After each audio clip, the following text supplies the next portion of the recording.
Welcome to Got There in the End, the podcast where it's okay to get sidetracked as long as you eventually get to the point. In today's podcast, my two guests are going to be talking about gut health and fermented food, and we'll explore the crossover between food and well-being, specifically how you can nurture your gut biome. Clémence Cleave is an award-winning nutritionist and founder of Rocket Fuel Wellbeing. Clémence's journey into food began in the kitchen, where she trained with Alain Ducasse and subsequently worked in L'Escargot. Wanting to explore the powerful connection between food and health, Clem went back to university to become a registered nutritionist. Nick Vadasz is the founder of Vadasz Deli and author of the recently published book, The Pickle Jar. He also started his food career as a chef and was self-taught. In 2011, inspired by his Hungarian roots, Nick started up Vadasz Deli from the kitchen table. After moving to various locations, including a shipping container in East London, Nick's ferments are now available on the supermarket shelves.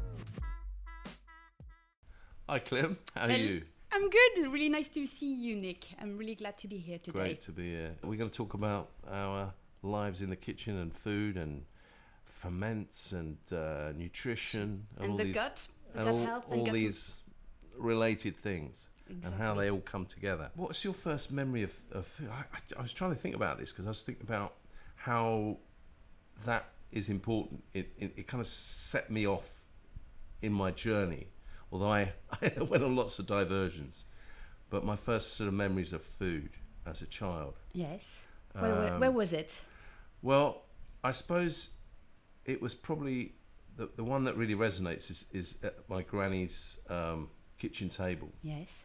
And you know the sounds, the sights, and the smells coming from her kitchen. She had a tiny kitchen, and sitting there on this blue sort of formica little table, on these little stools, I remember.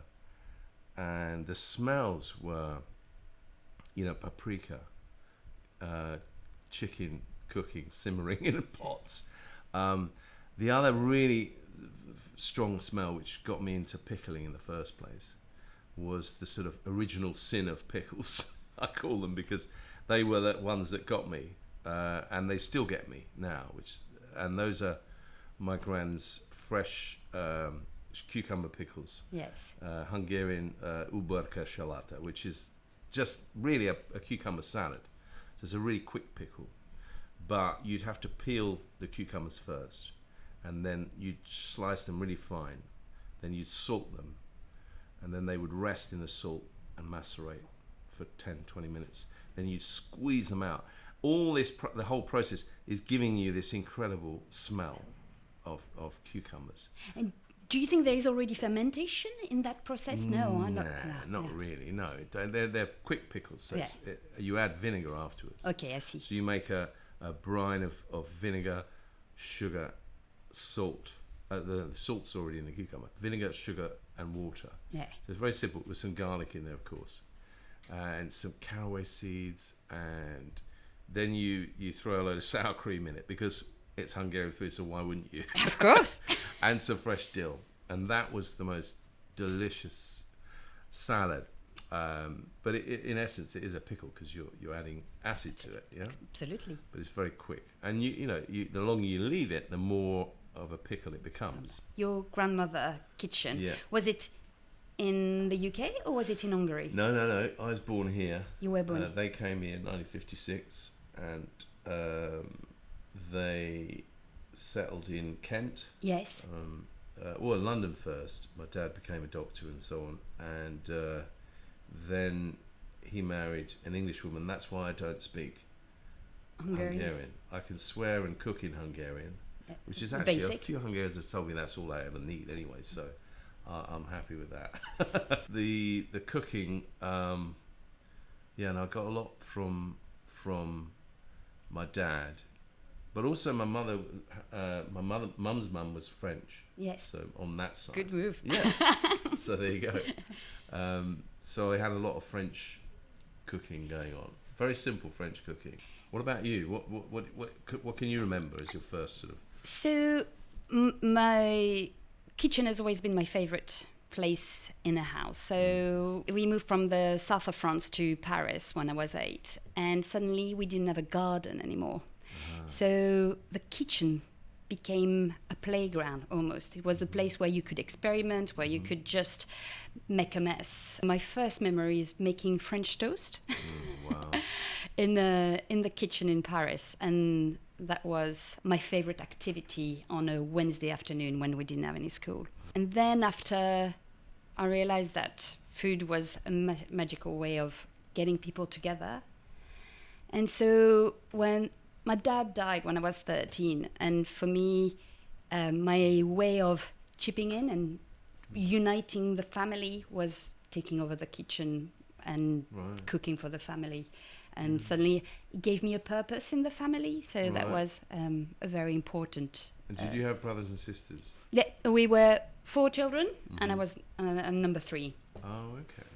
So, and nobody was interested in the kitchen. So you found your role. It was my role. It was my place. Yeah. I think that's a really interesting point, because, I mean, you haven't said that, but I felt when I was young that my sort of way of spending time with my dad, especially, was if I hung out in the kitchen, because he was cooking all the time, more so than my mum.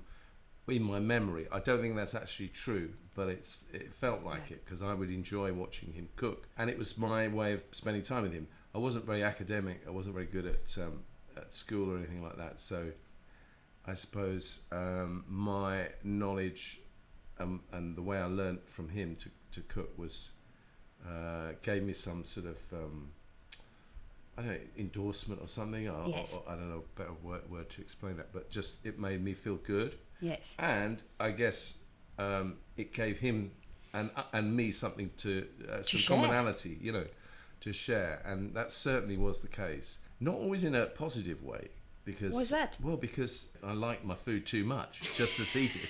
So it became quite different parts of my life. I've been pretty overweight, and so I'm working on it now, Glenn. I'm aware that food is one of those things. I've smoked in my life. I gave up smoking years and years ago, and I just cold turkey knocked it on the head, just like that. But food, strangely enough, we can't give up food. I know, that's the major challenge. Yeah. We have to keep eating. So we have to be in control. So I'm learning to do that finally at my ripe old age of, and it's incredible. Yeah, that is so fundamental in. It's different from other sort of addictions or passions, but the role is important, I think. And you say so. You were the 3rd child. Yes. So you took over in the kitchen. But tell me about the French toast, because I've got my recipe for French toast. What bread did you use? Did you use but French bread, yes. French bread. So we were doing French toast the traditional way. So in a French kitchen there is always stale bread. It's just of course. The normal ingredients. So you turn it into breadcrumbs or into French toast. Fantastic. I didn't mind if it wasn't stale though. You still had to make it. Yeah. Yes. Okay. And we had this beautiful cooking book from I can't even remember the name. It was beautifully illustrated, and with a foreword of Jean Cocteau, and there was this French bread recipe that we still have the cooking book, and it's stained to the max. It's been used so much. But yeah, we would used to take stale baguette. You let it soak into milk for a very long time. A bit of sugar in the milk. Then once it's soaked with milk, you put it into the eggs, and then you fry it in a lot of butter. Gorgeous. And that makes it delicious. Gorgeous, yeah. Those simple recipes, because that is a simple recipe, but these days those sort of things, they're always done with brioche, or they've got cinnamon all over them, or they've got walnuts in them. Or actually what we crave and we can get away with it at home, isn't it? We can do things really simply. And enjoy the simplicity of those foods, whereas when we're eating out, it always chefs always have to make it something special, whereas the best food is where you've got nowhere to hide. Good ingredients and really lovely, simple recipes. And what else did you cook in that kitchen then? So when I was little, I was mainly baking. But then when I took over the cooking in the family, I was cooking. Okay, I love salad. I love vinegar. And a mixture of olive oil and vinegar for me is just Perfect. best condiments. Everything can taste delicious suddenly. So any form of salad with will make me happy. I had no clue of what was a balanced diet. So in hindsight, they were a bit random. One day will be a risotto, one day will be a green salad with some eggs. But that's nobody complained. Yeah.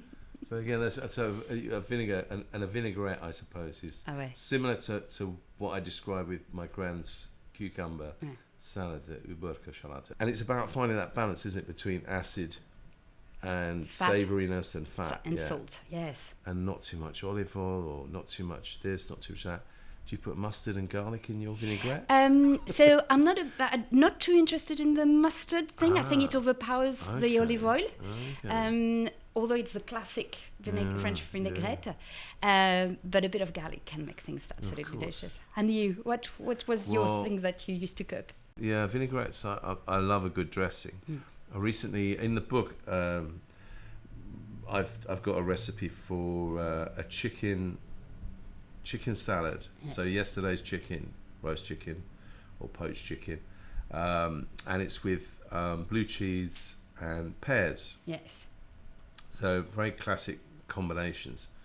But I make a sort of homemade salad cream because I love Heinz salad cream. Okay, I'm a big fan, and I get that from my dad because when he first came to this country in 1956, he went into a cafe or something in London Bridge near Guy's Hospital where he trained to be a doctor, and instead of the ketchup on the table there was the salad cream, so he put that all over his egg and chips, and there was no going back from then. He absolutely loved it. But I love a homemade salad cream, which is a slightly more acidic, creamier version of a mayonnaise. Yes.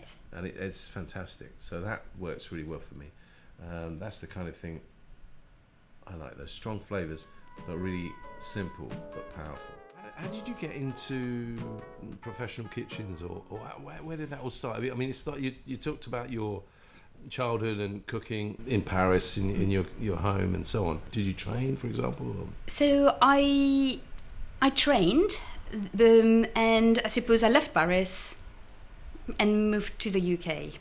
And I studied economics originally, so something completely different, nothing to do with food. I had 2 children, and I didn't want to go back to my old work. And I suppose it came from a place where I was a bit homesick. You know, I had been living in the UK for 3-4 years, and suddenly my French identity became really strong in me, maybe because I was a mother and felt like I needed to transfer something about my origin to my children. But suddenly food became very, very important. And everybody complimented the way I cooked. So I thought, okay, maybe I've got something that could be valuable to the UK, also because I was surprised by how little people in the UK knew about cooking.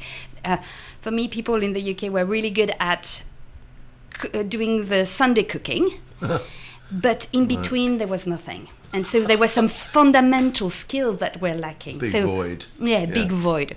So I came up with the idea that I was going to teach people how to cook. And but I acknowledge that I wasn't professionally trained. So I decided to train. What year was that? It was 15 years ago. Okay. So I must have been just 33, something like that. I searched how I could get training, and I thought, look, I need to play the French card as much as possible. So I found this training in Paris, Alain Ducasse cooking school for professionals, and I traveled back from London to Paris to do my training, and then after that, and there was quite a formal training but a short training, and I got on really well with my instructor there, who put me in touch with the head chef of L'Escargot in London. Wow. And so I finished off my training working in a tiny kitchen on top of... So at the time, L'Escargot had 2 kitchens 2 restaurants. One restaurant was for people who had a big kitchen, but they wouldn't cook everything from scratch. They didn't have a Michelin star. And then you had the Picasso room just at the top with tiny, we were just 5 in the kitchen. I think there was just 40 seatings in that Picasso room, and they had 1 Michelin star. Wow. So, I basically helped everyone in the kitchen, trying to touch on everything. I was never trusted with the meat. Oh God! But it was very good fun. I also realized that I will never want to work in a professional kitchen full time. It was exhausting, brutal. Yeah, it's full on, eh? It's really full on. So stressful. Felt like when you start the service, it really feels like you are on a tiny boat in a storm, and you have to power through, and everybody needs to be so careful of what they do. The other thing that I've learned in that kitchen and in my training is, oh my God, we cooked beautiful products and we made them taste absolutely fabulous. But we basically added salt and butter to everything. Yeah, and that's why they tasted so good. Exactly. And in the back of my head, I'm thinking, but really what I want is day-to-day cooking. This is not how we should be eating. And that is where I started to get thinking, okay, is it nutritionally adequate? Is it the right thing to feed ourselves on a daily basis? And so that's where I started to think that I needed an extra layer in my education, which was around nutrition.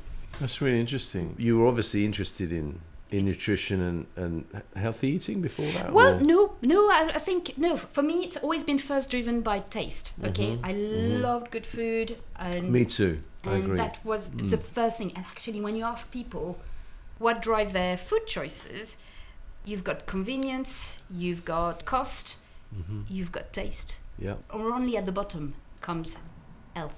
Right. In their food choices. Yeah. Often, depending on where you are in life and your economic circumstances, sometimes health doesn't come into it. It's cost is the most important thing. In terms of my cooking career, I just got a job in a kitchen in a kind of themed restaurant, and often they So were. when was it? Where? When? Oh, well, this is about 100 years ago, Clem. Yeah, of course. Literally, no, it was the late 80s, I think. Right. Yeah, and I got a job in an American-themed restaurant.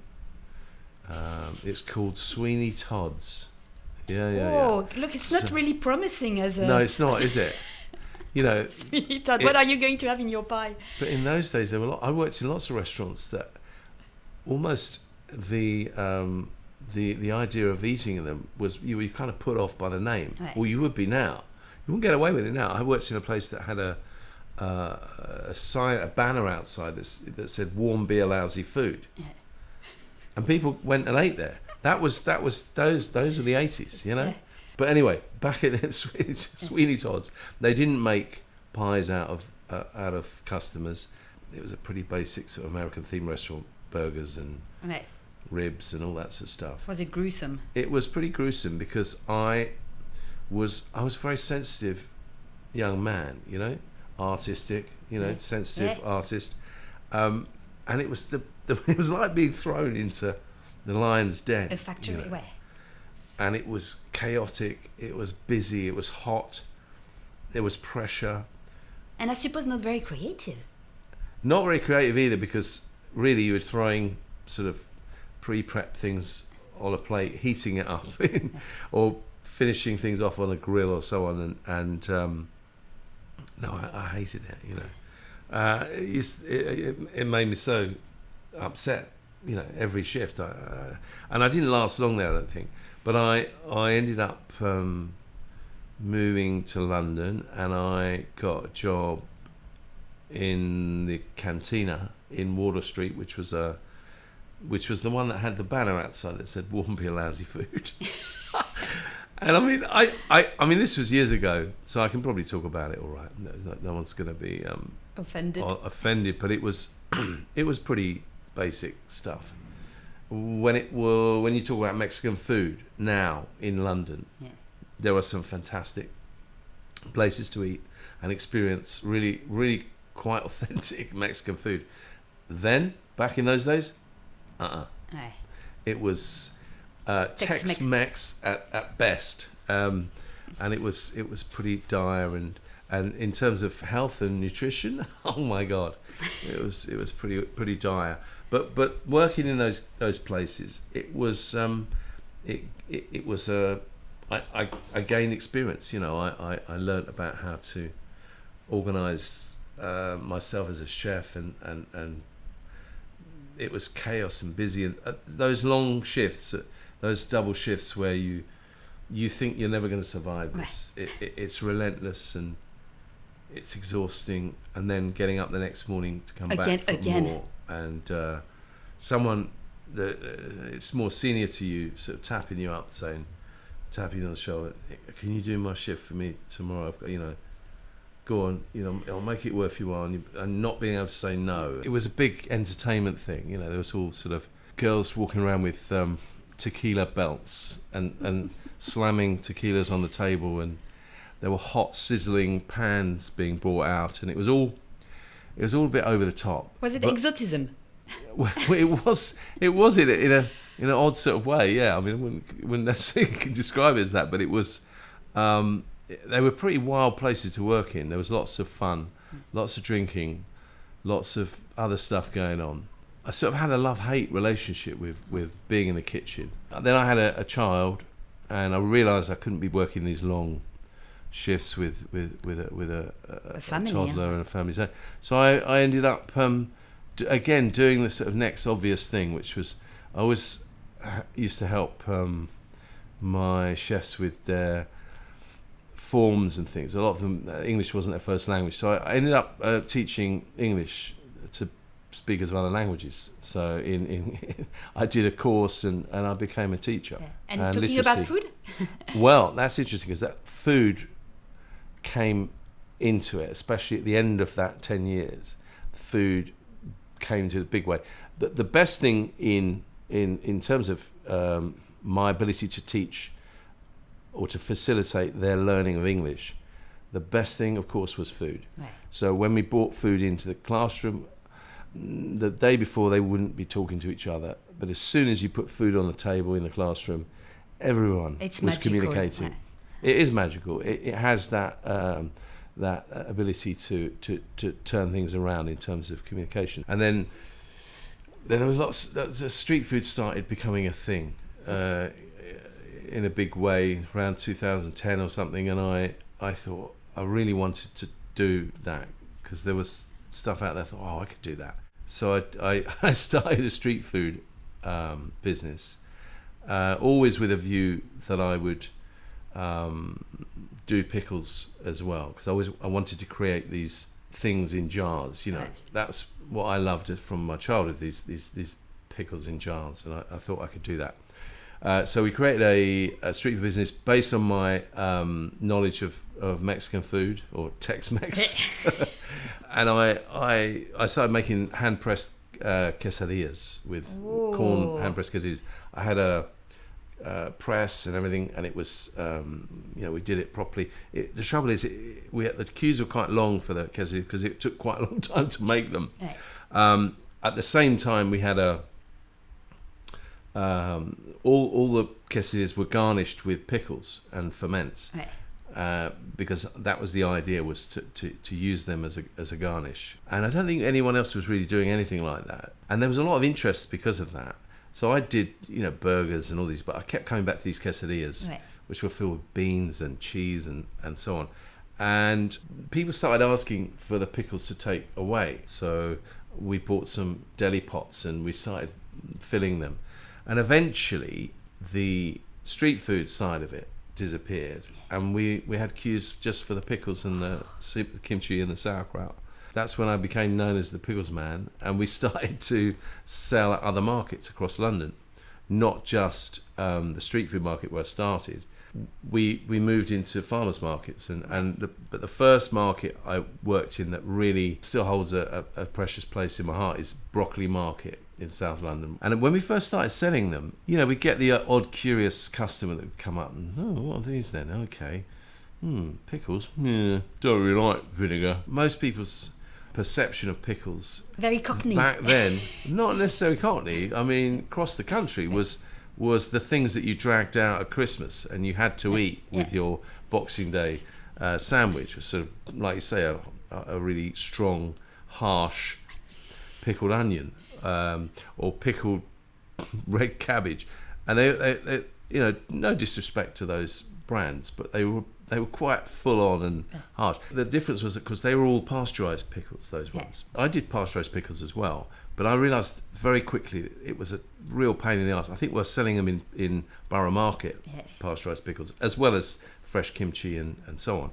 But it became such a arduous task to produce without the right equipment, sterilised jars and so on. So in the end I said, forget this, we're just going to make fresh cold brine pickles, or refrigerator pickles as they were sometimes known, because they taste better anyway.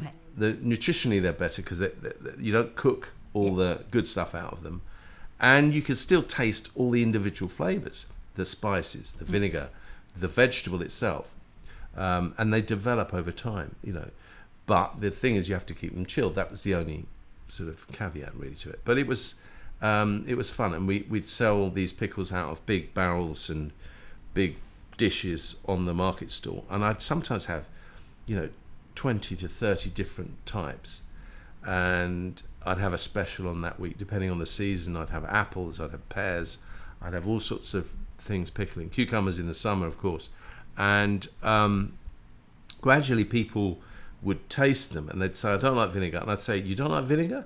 That's fine, because I've got these don't have vinegar in it. What do you mean they don't have vinegar in it? They're really sour. Well, yeah, but that's because of the lactic acid that they've created themselves. These are clever pickles. They make their own acid. And I'd start to have these conversations with customers, and we built up this huge following, and we'd get queues and queues of people every Saturday, and it became, from a niche sort of thing, we'd get people with their shopping bags. They'd gone to the bakery next door, the bread guy, the fishmonger, and they'd always get pickles as well. When did you realise actually this could be my full-time activity? Well, that was 2010. I think I took redundancy. Luckily that came up. That gave me a little input of money to. Not a lot, but it was enough just to start things off.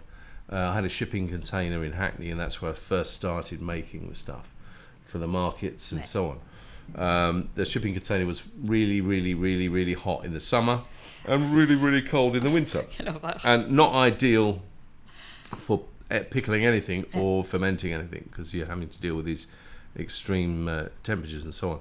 But, I winged it and made it work somehow. I started supplying like local restaurants. I started supplying, one of the first customers was Big Apple hot dogs, and then other street food sellers would say, Nick, can I have some of your kimchi or your sauerkraut? I'm doing hot dogs or I'm doing burgers, I need some pickles.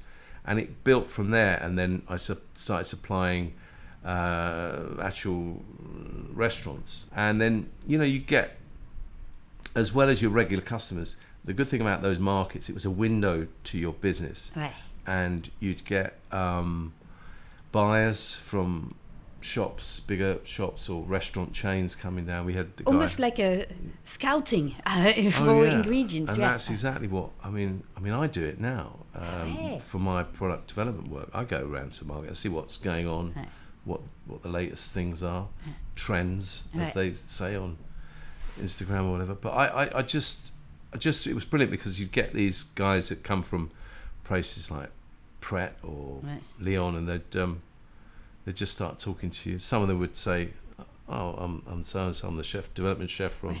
Others doing market research. Yeah, but others would be sort of incognito, and but you get an email or something the next week, and you do, and I started doing supplying bigger customers. it grew and grew and grew. It was extraordinary. And when would you say that it's okay? You're super successful. It's becoming the favorite pickle of a lot of people. So when did you realize that this is it? It was Vadasz had a future as a brand. Well, that's the weird thing, because I never set out to make a sort of big brand, and I certainly never set out to sell into big retailers. But that's kind of me. I just went with the flow, didn't really have a plan. Right. But I did some of the right things at the right times. For example, I never spent a lot of money on branding, and I knew. I met your friend who made the first logo for Vadasz at. Did you? At your book launch. Oh yeah, that's true. Gosh, yeah. Who is a friend from school, no? Yeah. No, my best friend, Sean. Yeah, no, he came up with the logo, the ideas for the logo. Yeah, and so it was very much a small little thing, and it started in that way. But a lot of people would put big wraps on buy vans and put their logos on it. Packing boxes, they'd put their logo on it. Spending all this money on pointless stuff. And I don't know why, but I knew instinctively that probably wasn't a good idea. But also because I was living hand to mouth. I didn't have it. We'd take money at the market on a Saturday and Sunday, and I'd spend it the next day on wages and more vegetables from the market. Right. Cash flow was an issue. There were some points in the pickle business where I wasn't going to carry on, because it was just 6 a.m. at New Spitalfields Market in the rain, hesitating to get out of the car or the van to talk to persuade one of the traders to give me more credit. Right. I need cucumbers, I need cabbage, how am I going to pay for it? So there were moments like that which were really, really difficult and tough. But I knew when we started supplying, I think it was we started supplying Shake Shack, then at that point I thought, oh wow, this is getting quite serious.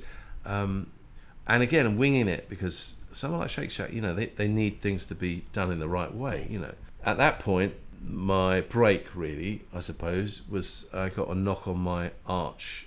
And there was this chap called Matt, and he worked for the company that now owns our brand. And he was curating London-based producers to be part of a pop-up deli in Waitrose. And he needed a pickles guy. And I was the pickles man. So he came to me, and we started doing these pop-ups in Waitrose, which of course was a fantastic feeling to see your pots and your jars at that point in a big retailer. Then I spent the next year or so harassing him and his colleagues to produce my stuff, and of course that was a huge jump, because it's not something that anyone had ever done at that scale in this country. So it was a big challenge, but I was quite tenacious. I kept chipping away, and eventually we did it, and we launched in Waitrose in 2019. What was it that made you change, and how did you get into nutrition? Well, it was roughly the same time for me, where I realized that I wanted to learn more. So as I was teaching cooking, in the back of my head, because I wanted to teach people to do the daily cooking, there was a big element to say, okay, but we don't only nourish ourselves for pleasure, we also nourish ourselves because it makes us stay alive, it fuels our day. Sure. So for me, I was missing a piece in my understanding of the role of food in our daily life. Mm-hmm.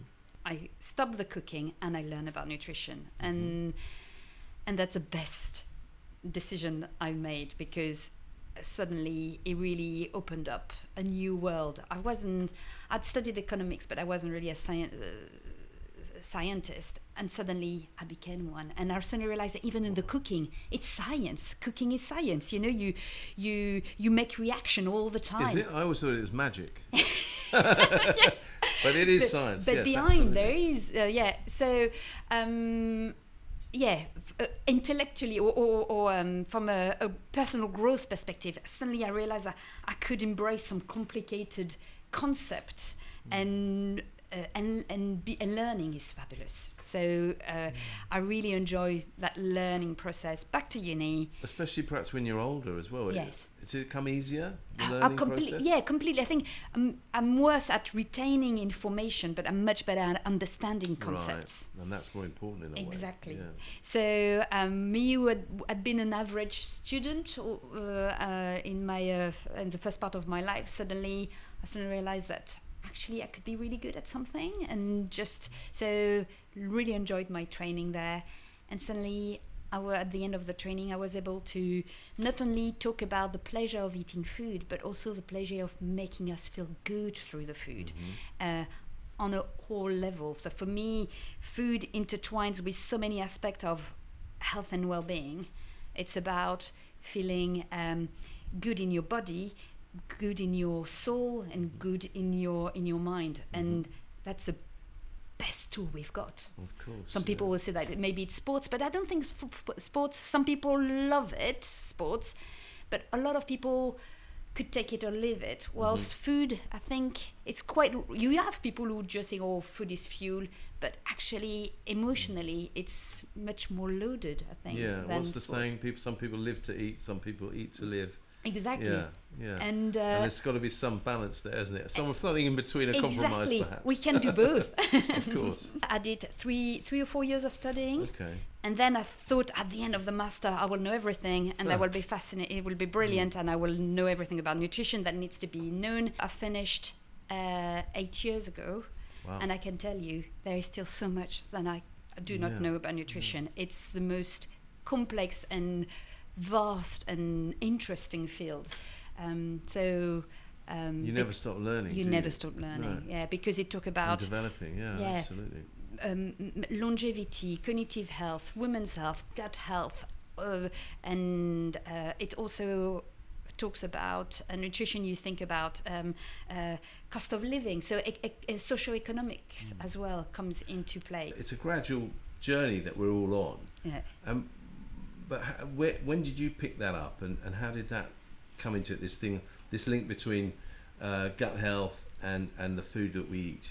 We've been knowing you've mentioned 10 years. It's been 10, 20 years that we sort of understand that the gut is a fascinating ecosystem. It's almost a black box, where things are happening. We're not too sure what, but we really believe that it holds the key to many aspects of our health. And that's because we've got trillions of bacteria in our gut that hold a genetic making in their own self that influence our health. And what I find fascinating is that you have to imagine us human, we are a host. We're almost like a super organism, because we're not only human, we are also these bacteria. We've got as many bacteria as there are cells in our body. And they, like I said, this bacteria, their activity modulates many functions in our body. And so if we didn't have these bacteria in our gut, we would get ill all the time. We wouldn't thrive. And so they've done lots of very interesting experiments with rodents, where they have compare what happens to a germ-free rodent versus a rodent with a microbiota, bacteria in their gut.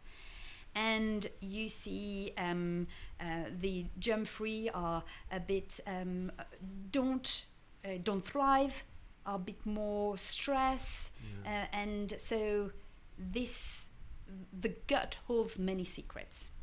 The problem is it's still very much a lot of secrets. Right, I see. The black box isn't. We still haven't revealing all yet. Not. But there are a few things that we're starting to understand, like the way we eat. has a huge impact on this gut microbiota. And we also know that it's not the only factor that influence the gut microbiota, but it's other elements like your physical activity, your sleep, your level of stress, your environment. These are things that you may be able to change a bit, so you can modulate your gut microbiota with food, sleep, exposure to nature, having pets, all of that. But there are also elements like your genetic making, your ethnicity, your age, all of that will have an impact, but that you can't change on your gut microbiota. And then after the gut microbiota, when I say the gut microbiota, is it's a collective noun of all these bacteria, or I say bacteria, but actually it's not only bacteria. There are viruses, there are yeast, there is all kind of microbes that live in our gut. But then they modulate our immune functions, our metabolic health. They modulate they can modulate our cognition. They can modulate as well possibly our mood. So yeah, this is what they call the brain-gut axis. Exactly, the brain-gut. This is talked about a lot. Exactly. And again, it's one of those phrases that people throw out there. Yeah. And often, we see things in a few seconds on Instagram posts or something. It doesn't really explain it much, does it? Yeah. So the gut and the brain communicates all the time, and there are several pathways, several lines that are used for this communication. One is our nervous system.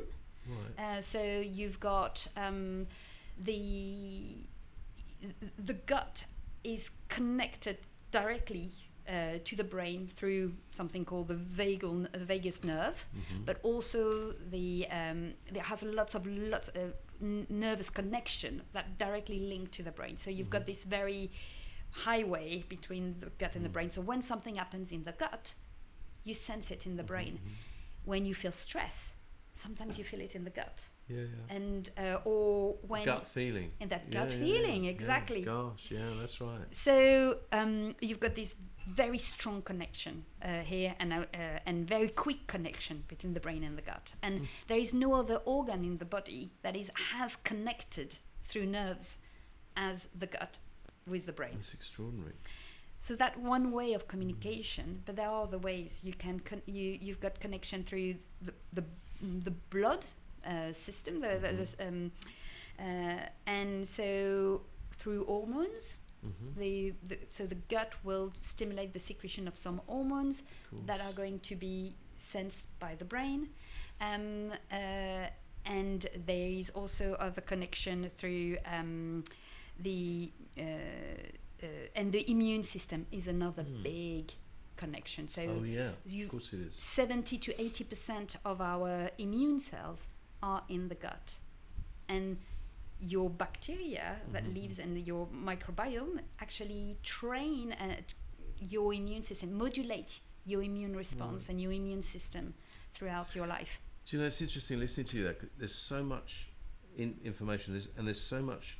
It's so complex. Yeah. This whole subject and the knowledge that we have, but there's also this huge amount that we're still learning about it all.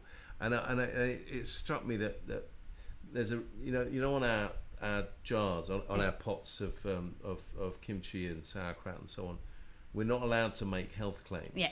Now, there's a reason for that, and the reason is there's many reasons, but the most important one is because it's so complex. Yeah. You can't just put a slogan on it and say, oh, this is good for you, because there's so much more to it than that.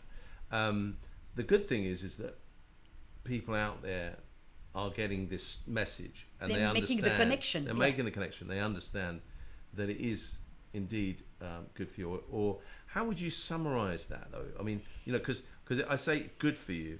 I mean, I could put it in my own words, but how would you summarize that goodness, or what it can do for you? It's very hard just to encapsulate it in one sentence, because it's so complex, like you say, and it modulates so many aspects of your gut. But for me, it's really take care of your gut microbiota and your gut in general, your gut health, and then you will feel it through many aspects of your health, whether it's physical and cognitive and your defense mechanism. So it's really, when we think of gut health, people think, I need to just be regular and go to the loo. It's so much more than that, because there is, the gut may be a key to really improve many other aspects of our health. Whether it's just by eating certain things, you may improve your cholesterol level, you may improve your blood glucose regulation, you may improve your you may strengthen your immune functions, not boost them, because we don't want to boost them, but we want to support them. Right. So there is all these element aspect. So looking after your gut health, it's a way of allowing your body to do those things, or rather to take care of those things by having a healthy gut biome. So it facilitates healthier a healthier functions, body and whole. yes. The functions, doesn't it? Yeah. And of course, regulates your appetite. Fermented vegetables are just one part of that, aren't they? So you've got to get the fibre in, and your other nutritional components that are important. Exactly. And when you were saying we can't put a health claim on our pot, it's because we can't say for sure what your pot is doing. Okay, so we can't say it's going to cure, or even it's going to strengthen your immune function. We can't say that because we don't know exactly what is in the pot. And that's why you can't say that it is a probiotic, for instance. Right. Yeah. Are you familiar with this concept of probiotic? And I know that some people throw that on their labels. Yeah. But they can't. They're not allowed to. but we certainly can't, because we get noticed and pulled up about it. But it's about the knowledge. It's the knowledge. It's still developing, isn't it? People have certain ideas about it, and they talk about it. And if we were to do big, expensive surveys and studies, research about what's exactly in our products, then maybe we're you way on our way to making those claims. Exactly. Is that right? To make a claim, you need to. So, at the moment, you can make a claim. I'm going to define a few concepts there. Sure. Yeah. Okay. So, in your jar, you have live bacteria. Okay. These bacteria. Some of them are lactobacillus. They are known to be good for our health. Okay, so we could say that potentially these are probiotics. But to be called a probiotics, you need to guarantee, for a product to put the label probiotics, you need to guarantee that you've got a certain amount of these bacteria, and that this amount is sufficient to actually have a beneficial impact on your health. Yeah.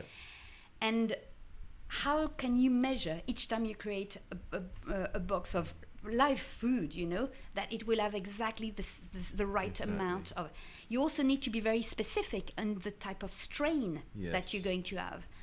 I don't know the chemistry of your fermented food, because they all have different strains. Yeah. And some more than others, depending on the conditions. And if it's wild fermentation, that's going to vary, isn't it? Exactly. Yeah. So for me, that's the beauty of your product. It's like it's not medicine. It's food. It's food.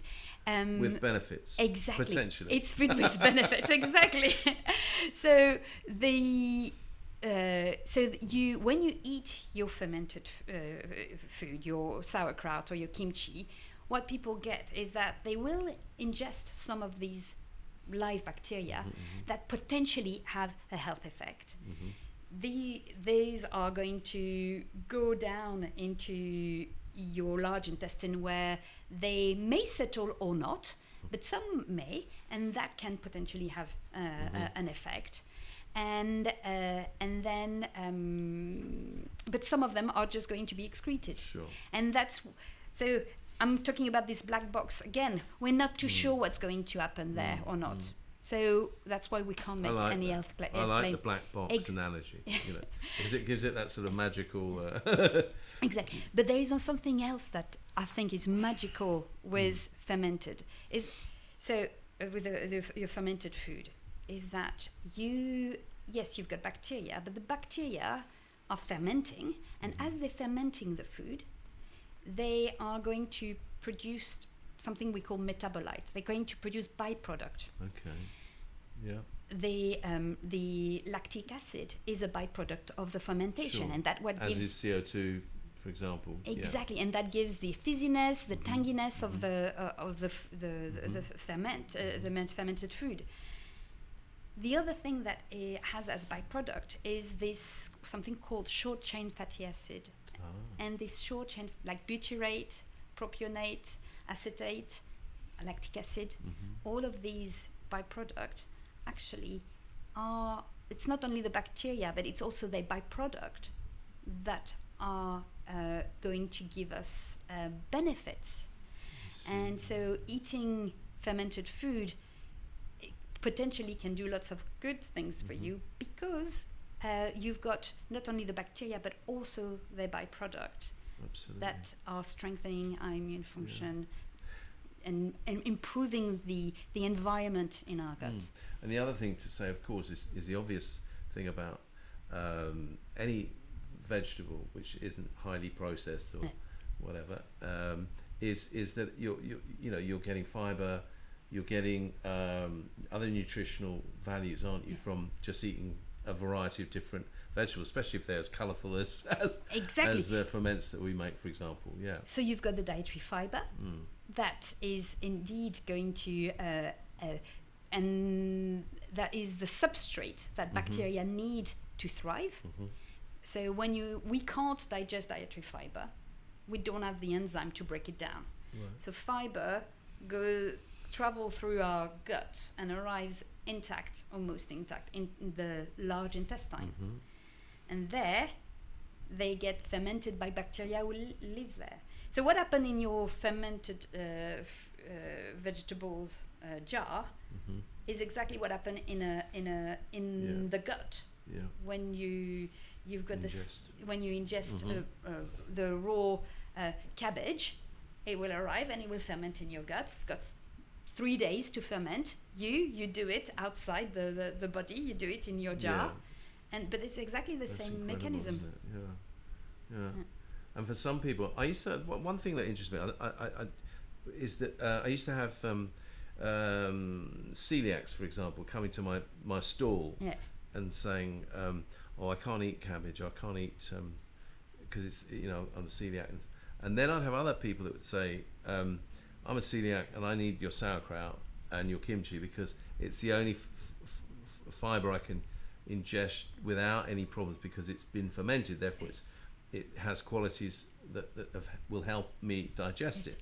Now, of course, that that's those individual people saying that. I don't know, and another person with the same condition might be the opposite and say no, they can't touch it. But there were these people that would say that it helped them with their take on more fiber and so on. And I would say that, so in case of celiac, it's people with an autoimmune disease. Celiac is basically your immune system who is not calibrated properly, and when you eat certain protein like gluten, overreacts and think that it's being attacked. So your immune system defends itself against the gluten. But if you remember what I said earlier on, a good gut health and a good microbiota will educate your immune system to know what is a real threat and what is actually safe. That's a pretty clever. Yes, it's thing. So eating fiber and eating fermented food can really help your immune system. I'm not saying that you can cure celiac with fermented food or any probiotic, because there is this element of using your gut to really educate your immune system and strengthen it. So the fermented food is definitely a useful thing to have if you have a gut that can be easily twitchy. Sure, but and you remember we talked earlier on about food and why we got into food, and the trigger was the smell, the taste, the love of good food. Yes. You know?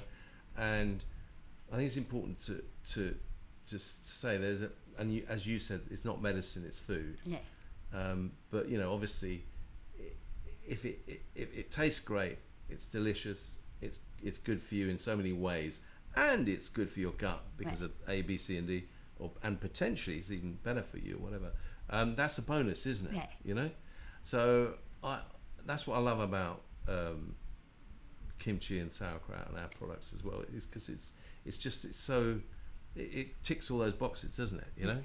And also you can raid the fridge and eat a whole pot, and it won't add to your dense calorie issues. Yeah. Well, as long as I avoid the stuff next to it. Yeah, it depends what you eat it with. Yeah. Well, that was the problem. I'd always try it with burgers and hot dogs and things like that, and Hungarian sausages. I'm trying to move away from that, but yeah, fantastic. And so to really, the best thing that you can do for your gut health is to eat as much. So you've got fiber is the substrate, the food for the bacteria. So important to eat a lot of fiber in your diet, and so whether it's already fermented or not. Right. Yeah. Then and some fibers are so good that we call them prebiotics. Ah, yes. So the prebiotics. Things like celery. It's asparagus, it's Jerusalem artichokes, it's onions, garlic, all these food that are delicious. Yeah, of course. And they're particularly good for us. We call them prebiotic because they are the type of fiber that the good bacteria, the bacteria that we've shown had a positive effect, a beneficial effect on our health, will feed on particularly. Right. So they're highly fermentable, and they so for some people they create a bit of discomfort, but they tend to stimulate, helping these good bacteria to thrive. So that these are fiber and prebiotics. Yeah. Okay. Then after you've got probiotics. Probiotics is actually the bacteria itself. And for themselves, the bacteria, and there are bacteria that have shown to have, when in the right amount, to beneficial effect on our health. And then after they got a third element called the postbiotic, and the postbiotic is the byproduct, the metabolite from the activity of the bacteria. So when you eat some kimchi, you still have a bit of fiber because not all the fiber has been broken down by the bacteria during the fermentation process. So you've got some fiber, you've got some live organism, the bacteria, and then you also have potentially the postbiotic as well. All these function that these byproduct from the activity of the bacteria when they fermented the food. So much going on down there, isn't there? Exactly. Amazing. So eating a bit of fermented food every day is can be really beneficial. Yeah. Did you think that you were doing all of that when you were creating your little jar? Well, that's the thing. I didn't.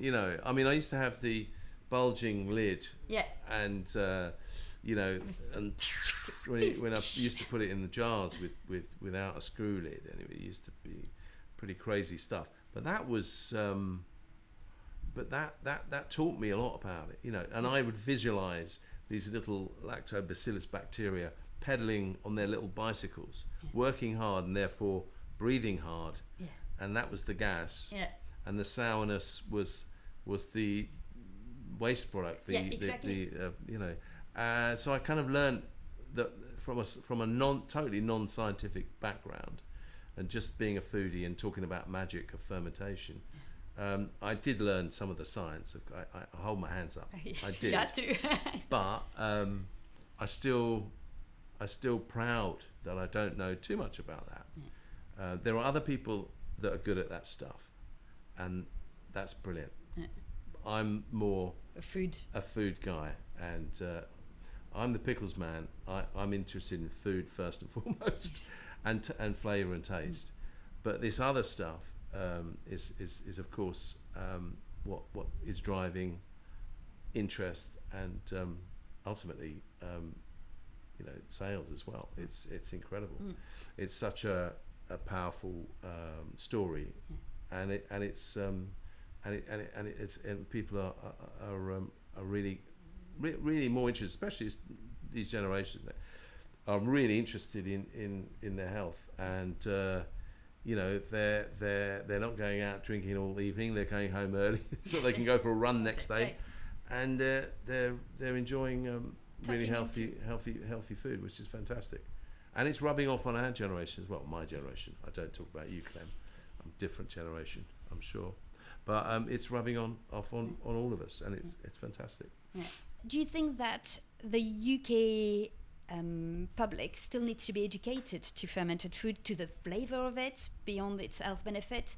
What is your take on this? Yeah, well, I think that's true to a certain extent. I think the way in to getting that healthy, gut friendly ferment, whether it's Vadasz or whoever, is it has to taste good. You've got to eat it. It's not medicine that you're going to swallow and it's hard to swallow. It should be delicious. It should be vibrant and lovely. And I think that's a given, it should be. And if it isn't, well, then maybe if you're making stuff that doesn't taste good, you should think of doing something else perhaps. But no, the idea is that I think there is a big new group of people who perhaps, especially perhaps in this country, that I think it's not just in this country. I think across the world we lost our skills and knowledge, and there's loads of reasons for that. And I touch on that a little bit in the book about how people have had to. The matriarch of the family perhaps became sort of more redundant or was working more, and so there wasn't that time at home to sort of sit around making pickles and fermenting things. Take the things. time, right? I mean, I think it's still in certain countries in the world, in Korea for sure, in Hungary as well, and parts of Eastern Europe, they'll make fermented vegetables at certain times of the year. There'll be sort of like a festival day where they'll do that. Just like in Italy where they do tomatoes and so on certain days on a certain day of the year. So those sort of tradition, but they're more like traditional days rather than routine. Yeah. And I think those things haven't been passed down perhaps. So there's a real interest now in how to do these things.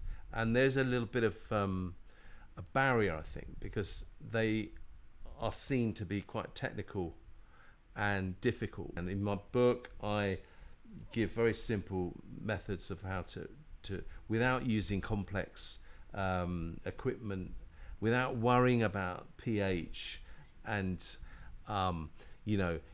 it totally anaerobic? Is it been submerged? All this sort of stuff is important, but no one's going to die if it goes wrong. So is it safe? It's safe. To make you, yeah.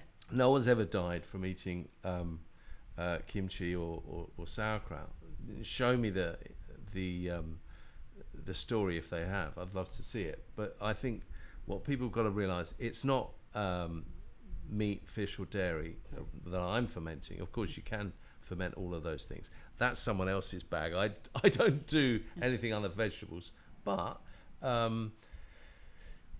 demystifying, these processes is really important, I think. And even when I first started 15 years ago, there was demand for me to do workshops and stuff, and I still do workshops now for customers and so on, and I get a lot of joy out of it. I love sharing the knowledge, but also it's really important that people understand that this is something they can do at home as well, and it's fun. It's like baking bread and so on. It's the new rock and roll. People want to do workshops on fermenting, whether it's beer, wine, cheese, bread or pickles. They want to know how to do it. They might do it for very long.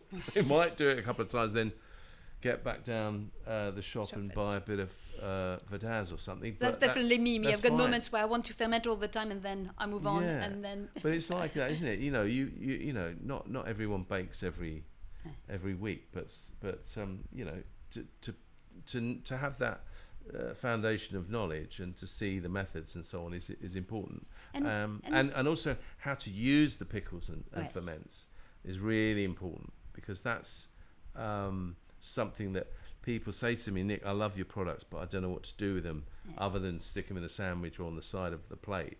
And in the book I show people recipes on how to incorporate it into every meal throughout the day, and that's joy, because once you start being able to incorporate it in breakfast, lunch, dinner and in between, you're really getting the benefits of eating that good stuff. On a daily basis. On a daily basis, absolutely, yeah. And what are the key ingredients to do lacto fermentation? Right, well, you need vegetables, and normally, as a rule of thumb, the closer the vegetable grows to the ground, the better, the easier it is to ferment. Oh, brilliant. Texturally and so on. Cucumbers are a bit of an anomaly because they're mainly water, and they're quite difficult to ferment successfully. But so beetroot, cabbage, carrots, and the tops as well of those vegetables are often really good to ferment as well. For example, carrots, if you submerge them in your brine and use the tops to push down the carrots, therefore submerging them and creating that anaerobic state, is a really good way, and the lid goes on top. But you need salt, of course. I use sea salt. You can use rock salt, as long as it's natural salt without any additives. That's better. I have made successful sauerkraut. Oh yes, I have, with salt with anti-caking agent in it. I mean, but I wouldn't recommend that. So salt, vegetables, and that's it. And water? The rest is time. No, you don't need water. Don't even water. It depends. If you're shredding the veg, the water will be drawn out with the salt from the vegetables. If you're fermenting whole vegetables like cucumbers or carrots, for example, or baby radishes or something, you need to make a brine first. And that's a slightly different technique, but it's the same principle. You're putting salt in, and you're adding around a 2% for shredded vegetables like sauerkraut and kimchi, or chopped vegetables. It's around 2% of the total volume of the weight. That includes all the spices you add, maybe garlic, ginger, chilies, and so on. And you can really go to town on what you put in. There's no rules. What is the weirdest ingredient you used to add to your... Successfully or unsuccessfully? One of each. Because unsuccessfully, I once bought a whole pallet of beautiful organic asparagus in the season, the UK's growing season, and wasted it all. It all went to mush. Asparagus is a tricky one. I might try it again sometime. Maybe not. So wouldn't recommend asparagus. Weird thing, not so much weird. Baby aubergines. They look like little eggs floating in the brine. They took a long time to ferment. Garlic takes a long time to ferment before it's palatable, but when you've done it after 3 months or something, it's fantastic. All sorts of things. Green tomatoes are fantastic as well. Here's a good thing. If you got lucky enough to have a tomato bush in the garden, do you call it a bush? Tomato bush? I don't know. A plant. God, blimey, it's been a long day. Ask me for English, plant. I can help.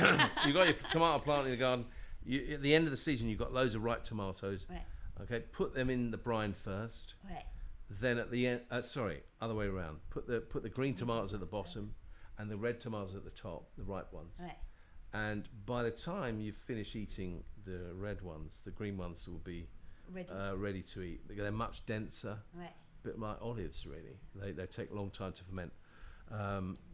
But yeah, it's all in the pickle jar. You can find these recipes, or some of them anyway. But yeah, it's an adventure, really, and you have to find your own way, and you can experiment with all sorts of things. Yeah, it should be fun. Ouais. It should be fun. I mean, for having done and following your recipes, it's great fun. It's simple. It's very simple, easy. and you don't need special equipment. Right. You can just use anything that's like at home, really. It's beautiful. It looks Yeah. gorgeous, and Right, that's absolutely. it's part of the. You were right at the beginning. You were mentioning the smell, the taste, but also visually, it's beautiful to see that happening. And I love the changes you get. Yeah. So if you got a big jar of cucumbers, for example, when you first put them in there, they're bright green, vibrant, alive, Yeah. and then another type of life takes over, Yeah. and they go kind of cloudy, and that's the lactic acid in there. So the cucumbers sort of die. They stop being cucumbers, and they transition into pickles. And I love that transition, and I love catching them when they're half pickle, half cucumber. Yeah, I love that. And if I was ever put into a vat of brine, I'd suggest you taste me when I'm half pickle, half man. Does that sound odd? It probably does. Yes. But that's when they're best, those cucumbers. Half sours. Yeah, gorgeous. Fabulous. Love them. Brilliant. I know what I'm trying this weekend. Delicious. Good.